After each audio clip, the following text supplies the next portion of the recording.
राजस्थान की 7 सीटों के उपचुनाव में मतदान होने के बाद एक चर्चा बड़े जोरों से चल रही है कि अगर कुछ नेता चुनाव हार गए तो उनका राजनीतिक कैरियर खत्म हो जाएगा। इस तरीके की बातें सोशल मीडिया से लेकर ग्राउंड पर की जा रही है। तो इस वीडियो में हम इस बात पर चर्चा करेंगे कि चुनाव हारने या जीतने से नेताओं पर कोई फर्क पड़ेगा या नहीं पड़ेगा या कितना पड़ेगा।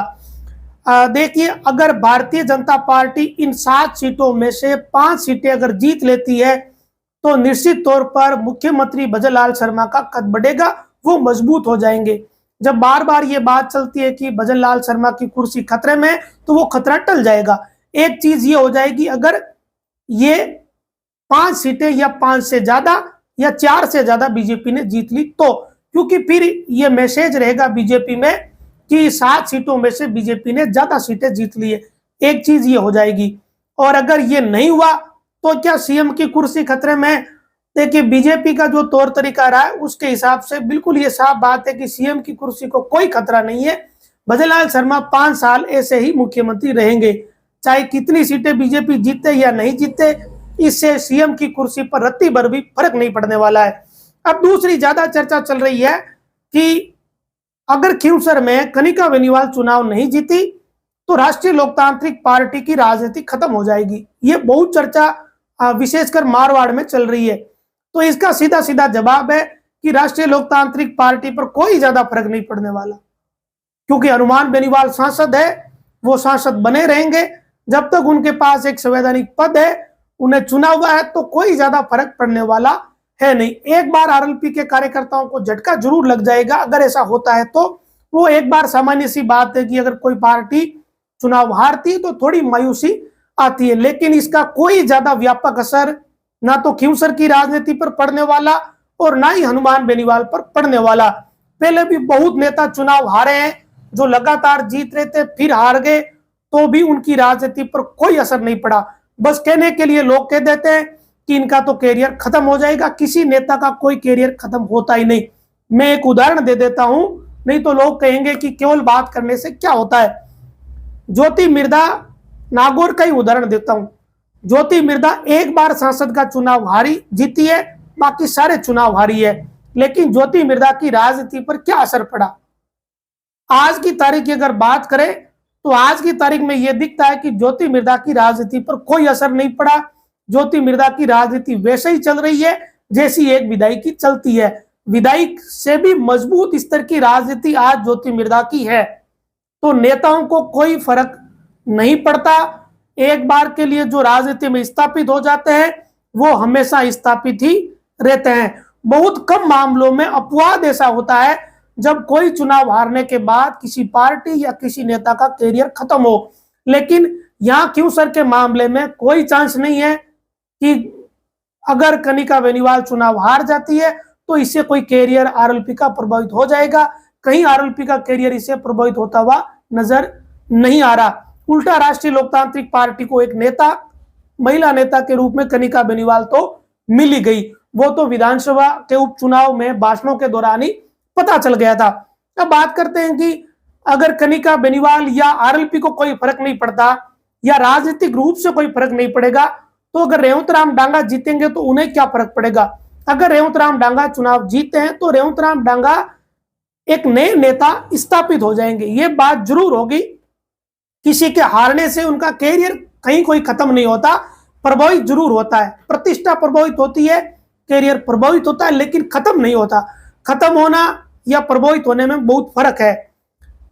अगर डांगा चुनाव जीतते हैं तो डांगा राजनीति में स्थापित हो जाएंगे, एक खांटी जाट नेता के रूप में वो स्थापित हो जाएंगे। इसके पीछे का कारण भी यह है कि वो धोती कुर्ता पहनते, सापा पहनते, ठीक वैसे ही लगते जैसे किसान होते हैं। तो इसी कारण वो एक किसान पॉलिटिक्स में स्थापित हो जाएंगे, वो अपनी एक जगह बना लेंगे। उसके बाद डांगा का कैरियर भी कभी खत्म नहीं होगा अगर वो विधायक बन गए तो। एक बार जो विधायक बन जाता है फिर उसका कैरियर प्रभावित ही होता है, हारने के बाद खत्म कभी नहीं होता। तो ये रही दो बात। ज्योति मिर्धा का उदाहरण मैंने इसीलिए दिया। इधर ऐसा ही मामला झुंझुनू का है, ऐसा ही मामला दौसा का है, ऐसा ही मामला देवली उनियारा का है। तो किसी का कैरियर कहीं कोई खत्म नहीं होने वाला, प्रभावित जरूर हो सकता है। हाँ, अगर बीजेपी ज्यादा सीटें जीतती है तो सीएम भजनलाल शर्मा और बीजेपी ये बड़े जोर जोर से कहेगी कि देखिए हमने अच्छी सीटें जीती है, हमारी सरकार की जो 11 महीने का जो कार्यकाल है वो जबरदस्त रहा, इसी कारण जनता ने हमें वोट दिया, ये बीजेपी कह देगी। और अगर कांग्रेस ने ज्यादा सीटें जीत ली तो कांग्रेस सरकार को कोसेगी कि सरकार का काम अच्छा नहीं था, इस कारण जनता ने मुंह मोड़ लिया। बस इतना कुछ होगा, इससे ज्यादा कुछ होने वाला नहीं है। ना तो सरकार बदलने वाली, ना कुछ पलटने वाला, ना किसी की कुर्सी प्रभावित होने वाली। जो जगह है वही रहने वाले हैं। कोई ज्यादा इसमें रॉकेट साइंस नहीं है। एक बार के लिए हो अल्लाह होता है, लेकिन कोई बहुत बड़ा परिवर्तन या कोई अप्रत्याशित कुछ हो जाएगा ऐसा कुछ भी नहीं दिख रहा। विशेषकर ज्यादा चर्चा इधर हो रही है मारवाड़ में आरएलपी को लेकर, तो मेरा अनुमान ये कि इससे कोई ज्यादा फर्क नहीं पड़ने वाला। हनुमान बेनीवाल खुद ही कह चुके हैं भाषण में कि मेरे को कोई फर्क नहीं पड़ेगा, मैं सांसद हूं। तो इसे आप अनुमान लगा लीजिए। वो इतनी सालों से राजनीति कर रहे हैं तो उनमें समझ राजनीतिक रूप से ज्यादा ही है। दूसरी तरफ ज्योति मिर्धा का मैंने उदाहरण दिया ही, उनकी राजनीति पर कोई फर्क नहीं पड़ा। आज की तारीख में ज्योति मिर्धा विधायक से भी ज्यादा ताकत रख रही है, ये हम सब लोग बड़ी आसानी से समझ सकते हैं। रेवंत राम डांगा जरूर नेता बन जाएंगे अगर वो विधायक बनते हैं तो ये सब कुछ देखिए। इन उपचुनावों का जो परिणाम आएगा उनके नतीजे हो सकते हैं। किरोड़ीलाल मीणा की राजनीति पर भी कोई असर नहीं पड़ेगा। नरेश मीणा थप्पड़ कांड के बाद नेता बन ही चुके हैं, एक आक्रामक नेता बन चुके हैं। अब वो जेल से बाहर आकर आगे क्या करेंगे ये आगे की बातें हैं।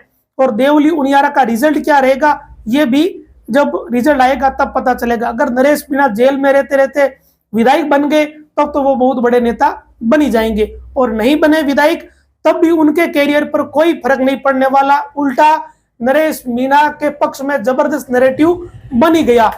यही लोकतंत्र में ये सब चीजें होती है, यही तो राजनीति है। तो ये सब कुछ देखिए इन उपचुनावों के परिणाम आने के बाद की स्थिति है। और कांग्रेस की भी बात कर लेते हैं कि गोविंद सिंह डोटासरा या कांग्रेस पर कोई फर्क पड़ेगा क्या, तो देखिए कोई फर्क नहीं पड़ेगा।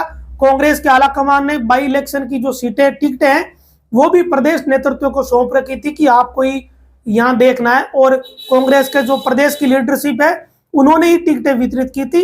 तो कांग्रेस का जो आलाकमान है वो ज्यादा रुचि ले ही नहीं रहा, ना तो यूपी में रुचि ली है कुछ, ना राजस्थान में कोई रुचि ली जा रही है। अगर कांग्रेस में कितनी सीटें कांग्रेस हारेगी उससे भी कोई किसी नेता पर फर्क नहीं पड़ने वाला। हाँ, एक बार के लिए कोई पार्टी अगर ज्यादा सीटें हारती है तो निराशा तो आती आती है, ये एक सामान्य सी बात है। जैसे अगर आरएलपी के पास एक ही सीट अभी खिंवसर की थी, अगर वही अगर उनके हाथ से चली जाती है तो एक बार निराशा जरूर कार्यकर्ताओं में नेताओं में आती है, थोड़ी प्रतिष्ठा प्रभावित होती है, लेकिन नेता फिर से उठ खड़े होते हैं और फिर से चल पड़ते हैं। यही होता है राजनीति में, कोई ज्यादा किसी को फर्क पड़ता नहीं। एक बार जो नेता बन गया, जिसने विधानसभा की सीढ़ी पर कदम रख लिया, विधानसभा में प्रवेश कर लिया, या एक बार जो लोकसभा चला गया सांसद बनकर, फिर उस नेता का कैरियर कभी खत्म ही नहीं होता, सिर्फ प्रभावित होता है। तो ये इन उपचुनावों का सारांश यही निकलने वाला है। अभी लोग तरह तरह की बातें कर रहे हैं कि ये हो जाएगा वो हो जाएगा, देखिए कुछ नहीं होने वाला। 23 तारीख को जब रिजल्ट आएगा शाम को, तो ज्यादा से ज्यादा 24 तारीख तक चर्चा होगी या फिर 25 तारीख तक। 25 के बाद सारी चर्चाएं बंद हो जाएगी, लोग सामान्य रूप से अपना व्यवहार करने लगेंगे। 13 नवंबर को जो मतदान हुआ उसके 2 दिन तक 15 तारीख तक ये चर्चा चली कि ये जीतेंगे वो जीतेंगे, लोगों ने लिस्टें निकाली और 15 तारीख के बाद लोग शांत हो गए। अब 23 तारीख जब सिर पे आएगी तो 22 तारीख या 21 तारीख की शाम को लोग फिर से चर्चा करने लगेंगे कि ये जीतने वाले ये जीतने वाले, और 23 को रिजल्ट आ जाएगा, फिर 25 तक बातें चलेगी और 25 के बाद सब नॉर्मल। तो आप लोग संबंध खराब मत करना आपस में, क्योंकि नेताओं के भी कोई ज्यादा फर्क पड़ता नहीं उपचुनावों की हार जीत से, तो आप लोगों को भी कोई फर्क पड़ना नहीं चाहिए कायदे से, क्योंकि राजनीति में नेताओं के ये सब चलता रहता है। नमस्कार।